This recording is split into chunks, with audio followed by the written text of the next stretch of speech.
Bueno, pues nada, muchas gracias a todos por venir y al Club Náutico por facilitarnos el espacio para hacer este evento, que esperemos que os sea a todos útil. Yo voy a hablar de un tema que se sale de la Raspberry en este caso, pero que creo que es de bastante interés, y que es la aplicación de la domótica dentro de nuestros barcos, ¿no?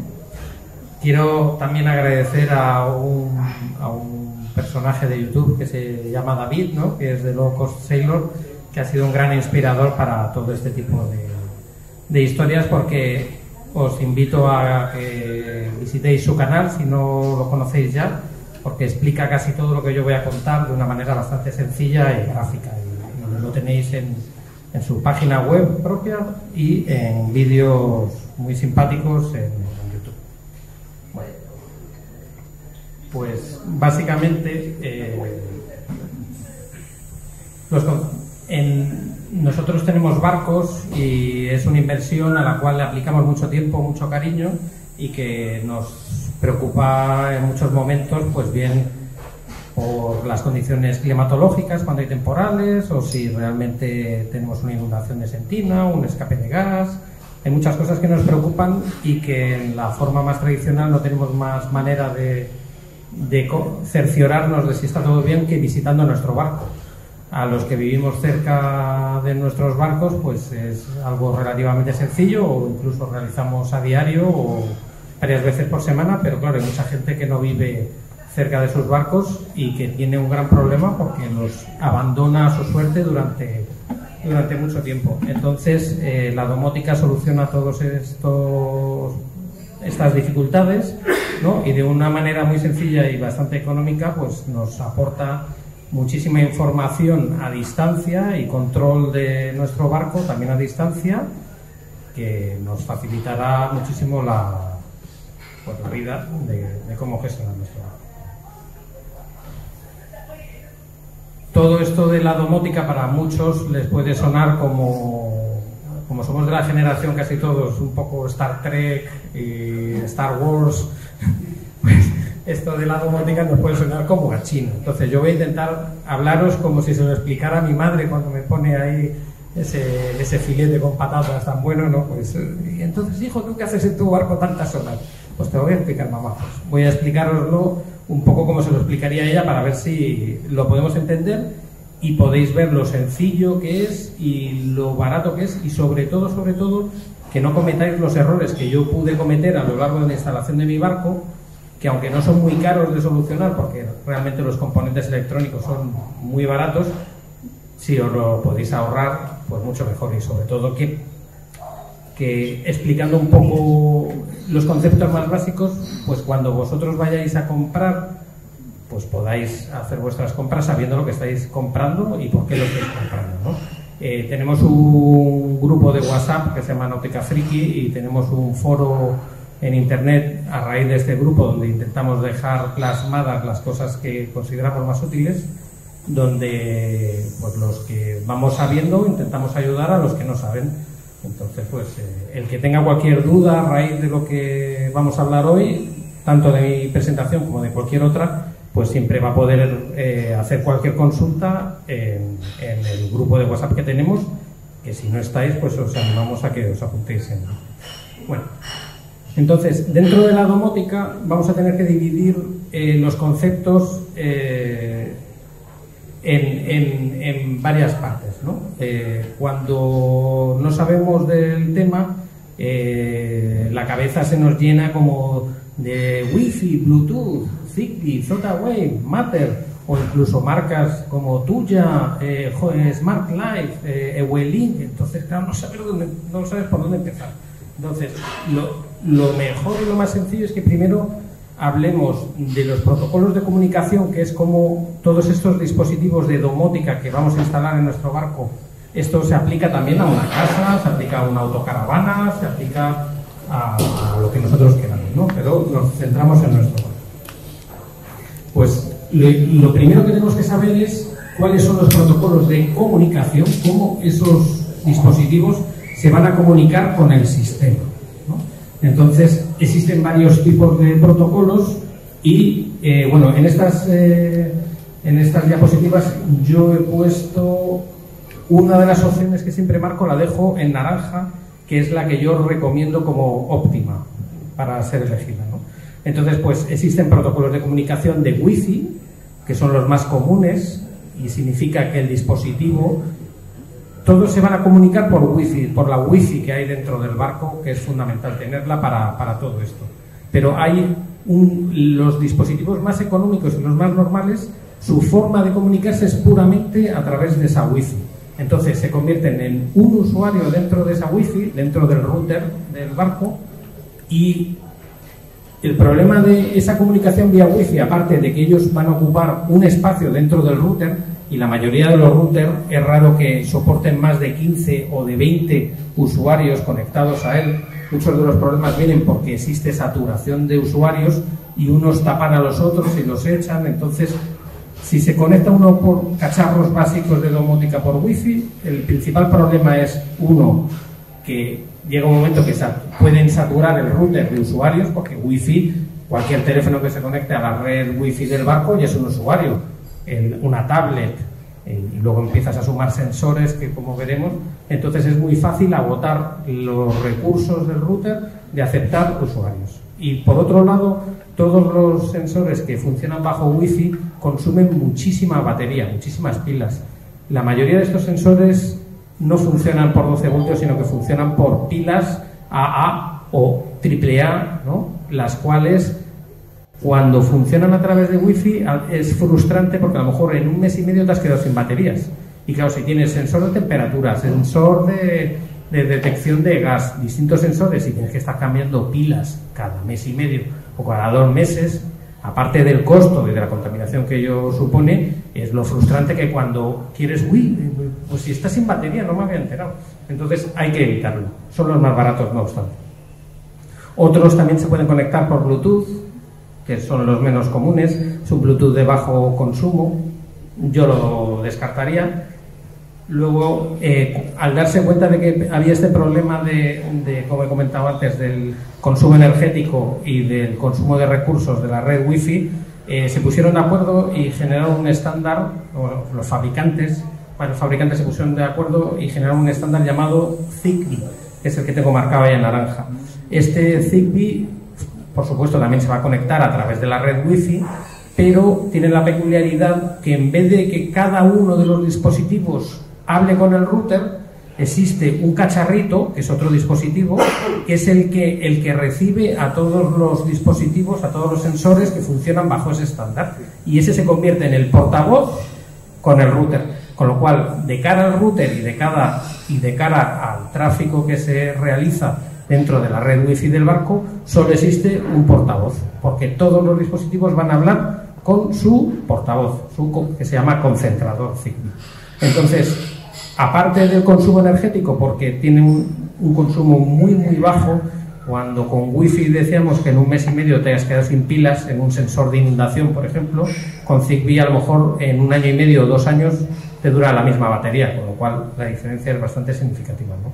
Entonces, mi elección sin duda es que si vais a hacer esto desde cero, compréis todo en el formato Zigbee y tenéis que comprar luego también el concentrador Zigbee, que es ese portavoz que recibe todos los datos de todos los sensores y se los pasa entonces al router Wi-Fi para que pueda ser toda esa información disponible luego en la nube, en el teléfono nuestro, desde casa, como sea. Luego existen otros formatos más novedosos y que todavía no están bien completamente establecidos, como el Z-Web y el Matter, que bueno, los he puesto por si se os cruza ese tipo de sistema, pues que sepáis que son formatos más modernos y más avanzados que el Zigbee y supuestamente mejores, pero que todavía no están suficientemente implementados, entonces los descartamos. A todo este jaleo luego le tenemos que añadir los protocolos de control, ¿no? Que es claro, porque decimos, pero espérate, yo voy a comprar un aparato que es tuya, pero es que también dice que es Zigbee, entonces ¿cómo lo utilizo?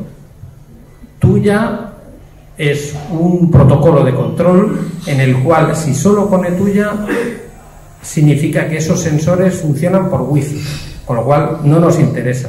Sin embargo, si pone tuya Zigbee, pues eso significará que el sensor será de bajo consumo, no ocupará espacio, pero luego el control final se realizará a través de tuya. Zigbee, lo que lo veíamos antes, en sí no es un protocolo de control, es solo un protocolo de comunicación.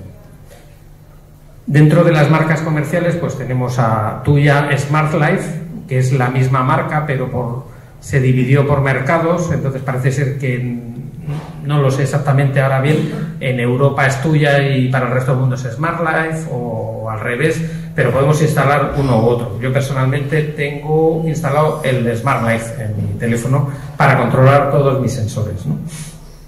Hay otra marca, que yo también la compré al principio sin entender todavía todo esto, por eso os decía que intentéis no cometer los errores que yo cometí, que es Ewelink, que funciona muy bien, no tiene ningún problema, es una marca fantástica de control, pero Ewelink no se habla con tuya, con los cacharros del protocolo de control tuya, y los cacharros del protocolo de control tuya no se hablan con el protocolo de control de Ewelink, con lo cual al final te toca tener dos aplicaciones instaladas, una para los dispositivos Ewelink y otra para los dispositivos tuya, lo cual es lógicamente a evitar. Y por último, pues hay varias marcas más, pero hay otra marca, por ejemplo Xiaomi está haciendo sus propios dispositivos de domótica. Yo sé de gente que los tiene y está muy contentos, pero claro, es una marca propietaria y es mucho más reducido que lo que puedas encontrar bajo protocolo de control.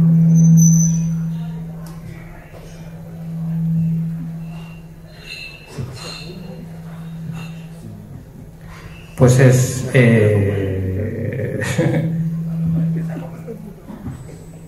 que bajar. Es que antes está subido.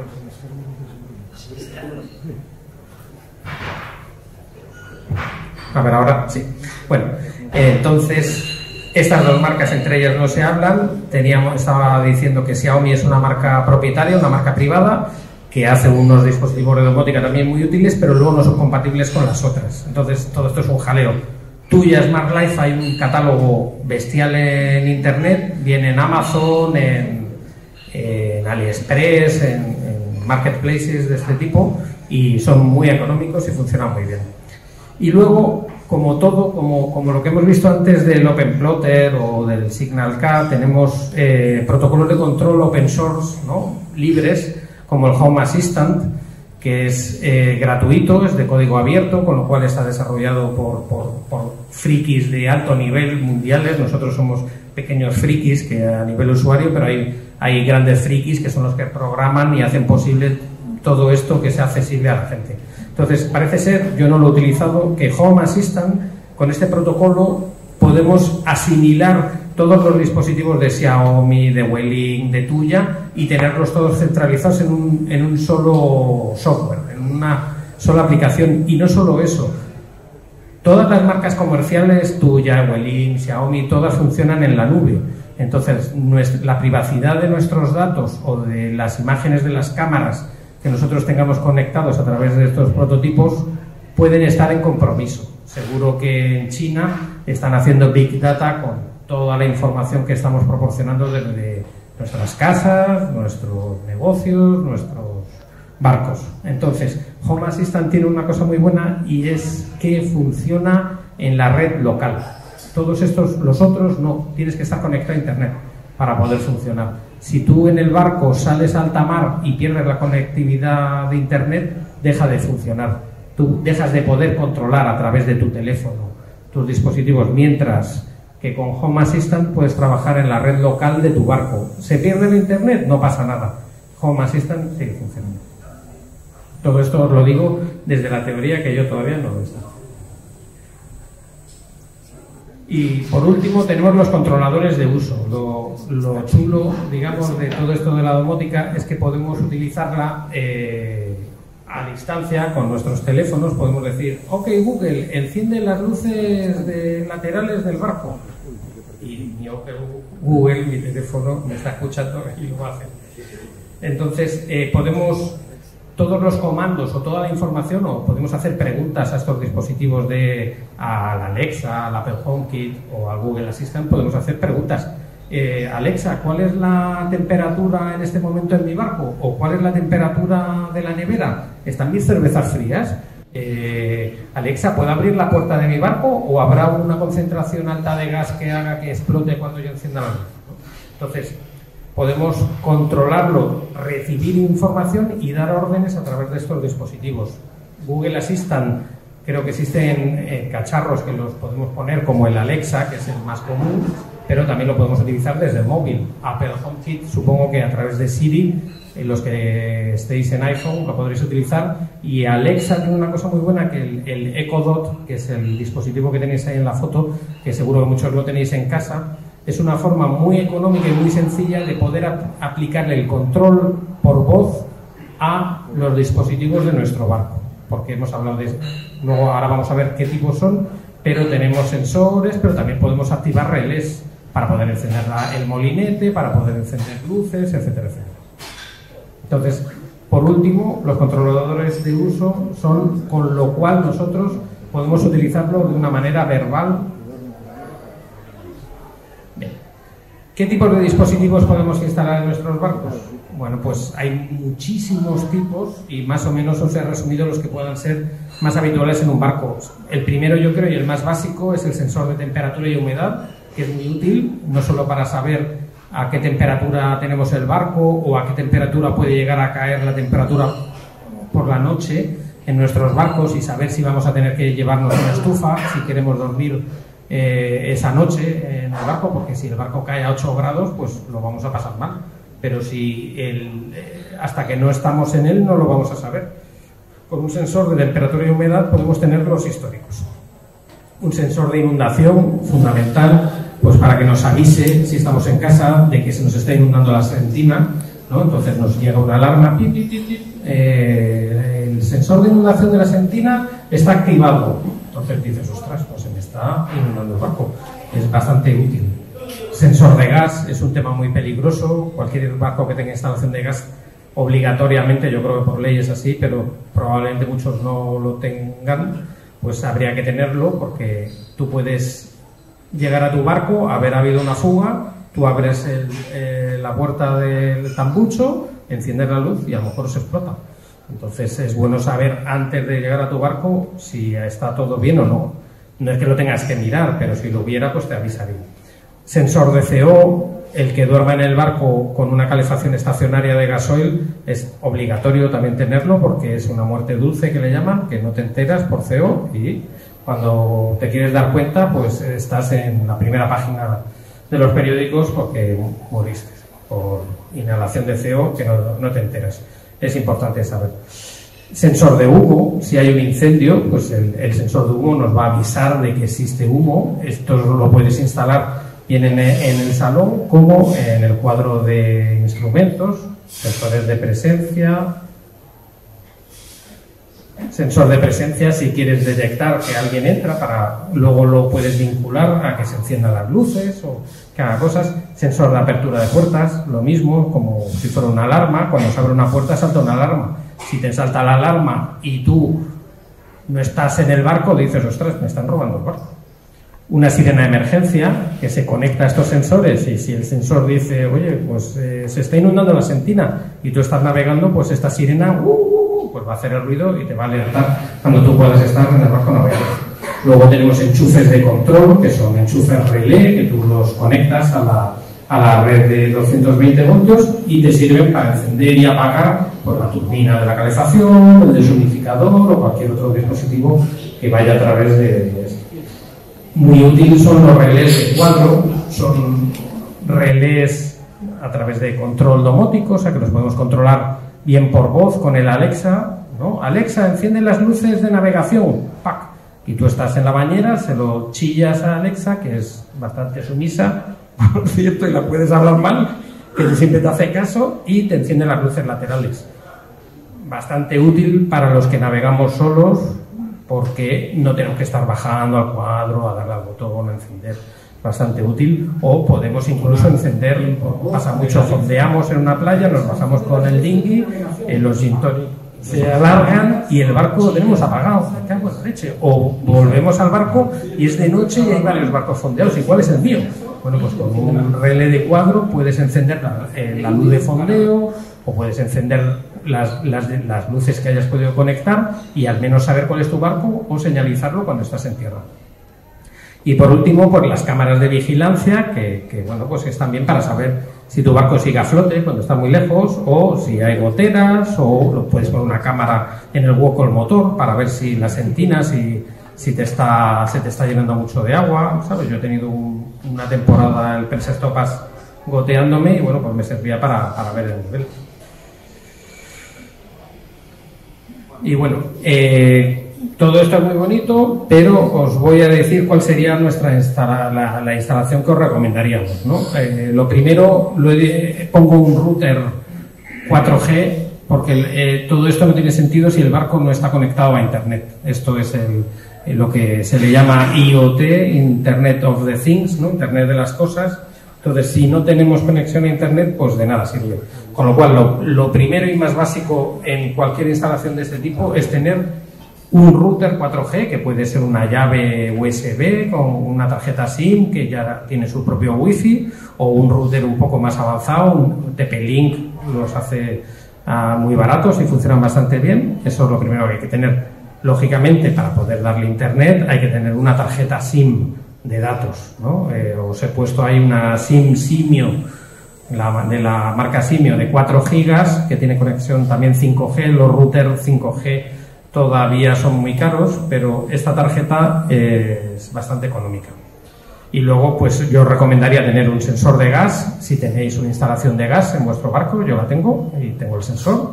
Un sensor de CO. El CO no solo puede venir por la calefacción de gasoil, sino también puedes tener una fuga en el codo de escape, y si tú estás dentro del barco y vas navegando a motor, si hay una fuga de CO, tú a lo mejor no te enteras, y lo mismo, saldrías en los periódicos. Entonces es bueno tenerlo. Un sensor de humo, si hay un incendio, a lo mejor tú estás navegando y se empieza a provocar un incendio abajo y tú no te enteras.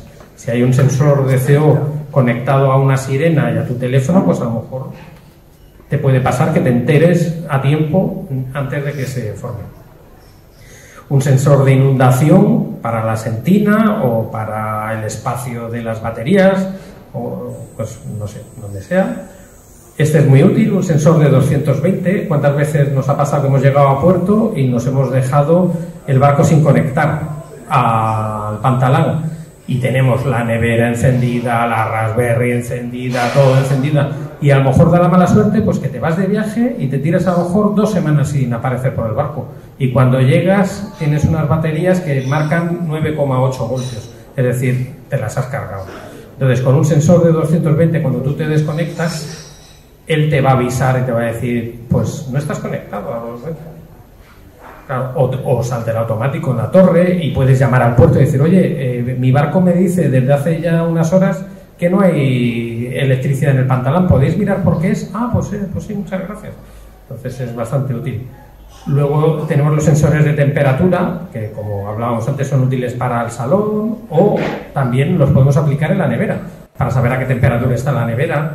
Sirven también en el hueco del motor para saber a qué temperatura está el hueco del motor, y si hay un calentamiento del motor extraordinario, pues lo vamos a notar. Se lo podemos pegar al codo de escape. O sea, hay miles de utilidades. El concentrador Zigbee necesitaríamos tener, porque como hemos dicho, todo esto tiene que funcionar bajo el estándar Zigbee y necesitamos un portavoz que es ese concentrador.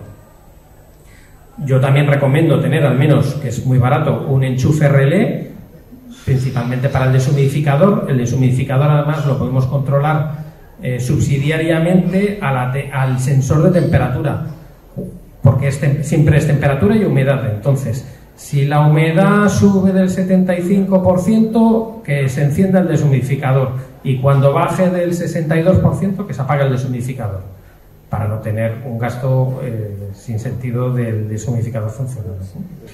Y luego los relés de cuadro, que yo he puesto 3 de 4 canales cada uno, que serían 12 canales de control, ¿no? Estos son muy baratos y los puedes conectar a los interruptores del cuadro de control de interruptores de tu barco y poder utilizarlo, pues como antes hablábamos, a través de Alexa y todo esto.